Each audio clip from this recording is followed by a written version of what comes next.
Do you like listening to mythological stories? They were fantastic entertainers in our childhood, right? But did you know that these stories contain layers of knowledge and wisdom in them? As a grown up, it is even more interesting to peel each layer and discover the hidden meanings and concepts. Hello, and welcome to the first episode of Mythology and Science. I will narrate wonderful stories from Greek and Indian mythology and also explain their amazing scientific implications. Please check out the description box for interesting details and further reference.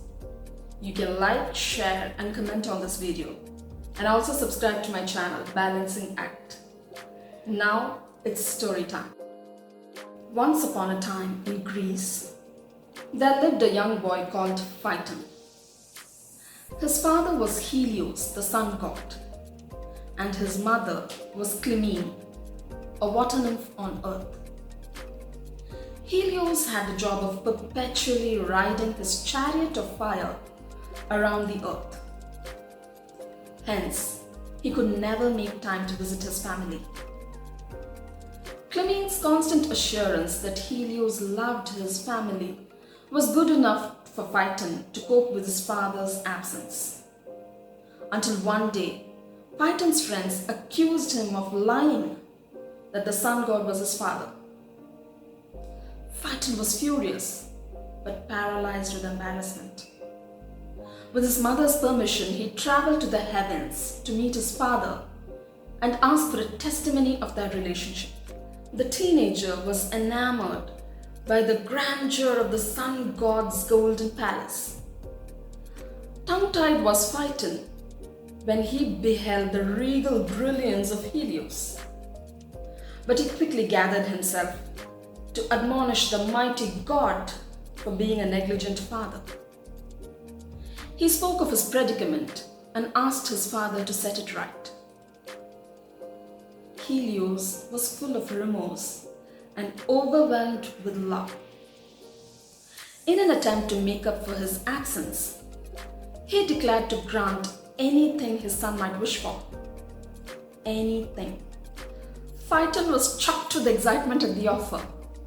He pointed to the chariot of fire and expressed his wish to ride it around the world once. Helios regretted making such a hasty commitment, for his fiery horses cannot be controlled by anyone except himself.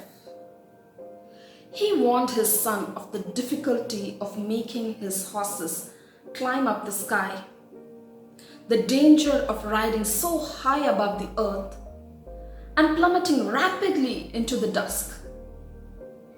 But the flighty youth, who was boiling for vindication, was determined to show off his flashy ride to his friends. Helios was in a fix.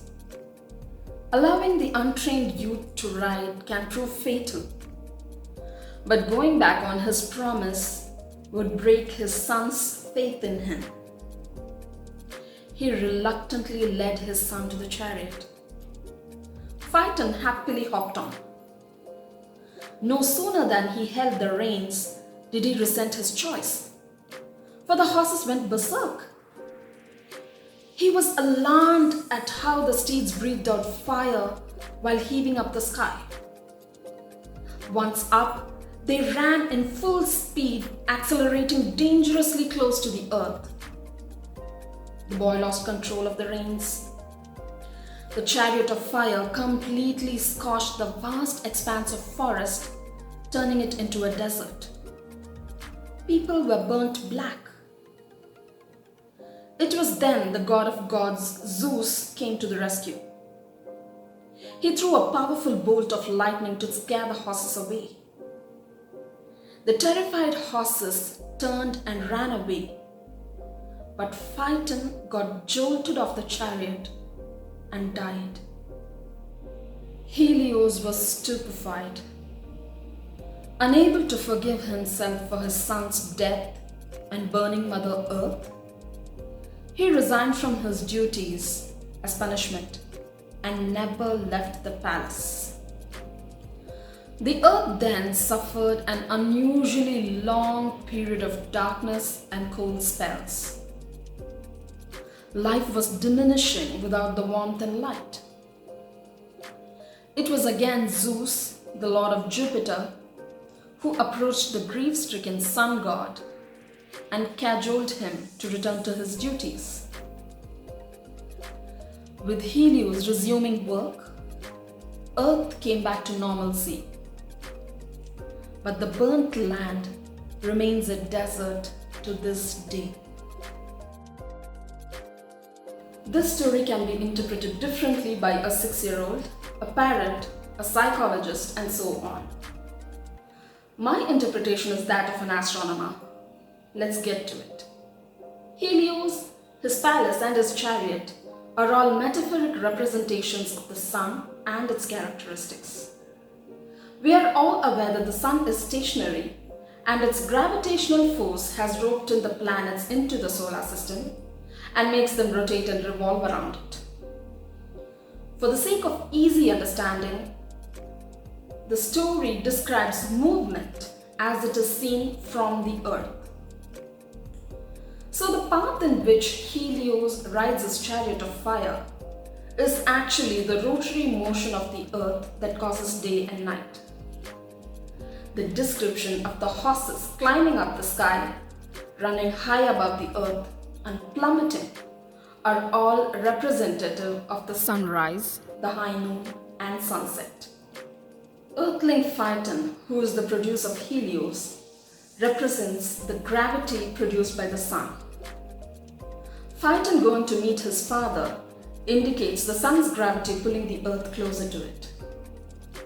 The earth orbits around the sun in an elliptical route, which causes the changes in seasons. Although it usually travels in the same path, it has a tendency to wobble slightly inward or away from the usual route. This is called orbital eccentricity. When the weatherman reports of the hottest summer or the coldest winter in decades, it is probably because of this. When it orbits inwards, it becomes hotter than usual, and the part of the world that receives maximum exposure tends to suffer from drought. The ice age that lasted for centuries and the subsequent global warming were also due to the change in the orbital path. This story speaks of one such orbital eccentricity. When the Earth's orbit drew close enough to the sun, the solar insolation scorched a big part of Africa that received maximum exposure and turned the land into a desert, the Sahara Desert. The solar winds caused intense lightning. The Earth then catapulted away from the sun, causing an extreme winter. This moving away from the sun is depicted in the story as Helios refraining from his duties. Besides the sun, planets like Venus and Jupiter also affect the Earth's orbit and climate due to their own gravitational tug. Zeus is the metaphoric representation of Jupiter. So when the story speaks of Zeus going to Helios asking him to resume his job, it actually refers to Jupiter's gravity tugging the Earth along with it and being instrumental in bringing it back to its regular course and restoring bearable climate. Scientists believe that the Sahara was formed 7 million years ago. But how did the ancient Greeks come to know of it a few thousand years ago? Not just that, they made a beautiful story out of it that people of all ages can savor. Intriguing, isn't it? That brings us to the end of this episode. Subscribe to my channel Balancing Act, and I'll soon meet you with another interesting story.